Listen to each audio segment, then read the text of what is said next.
পাকিস্তান কি ভারতের উপর পারমাণবিক হামলা করতে পারে? বর্তমান বিশ্বে পারমাণবিক যুদ্ধ শুধু দুটি দেশের বিষয় নয়, এটি গোটা মানবজাতির বিপদের কারণ হতে পারে। প্রশ্ন হচ্ছে, পাকিস্তান কি ভারতের উপর পারমাণবিক বোমা ফেলতে পারে?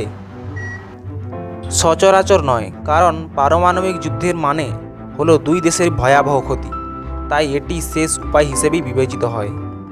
কিন্তু যদি সত্যি হামলা হয় তখন কি করবেন? হামলা শুরু হলে সাইরেন বা খবরের মাধ্যমে বার্তা আসবে, সাথে সাথে শক্তপোক্ত ঘরের ভিতর বা বেসমেন্ট আশ্রয় নিন। রেডিয়েশন ঠেকাতে মোটা দেওয়াল সবচেয়ে ভালো। ঘরের সমস্ত জানলা দরজা বন্ধ করুন, রেডিয়েশন যেন ভেতরে না ঢোকে। বাইরে থাকলে ফিরে এসে জামা কাপড় খুলে ফেলুন, দেহ ভালোভাবে সাবান দিয়ে ধুয়ে ফেলুন, কারণ রেডিও অ্যাক্টিভ ধুলো ত্বকে লেগে থাকতে পারে।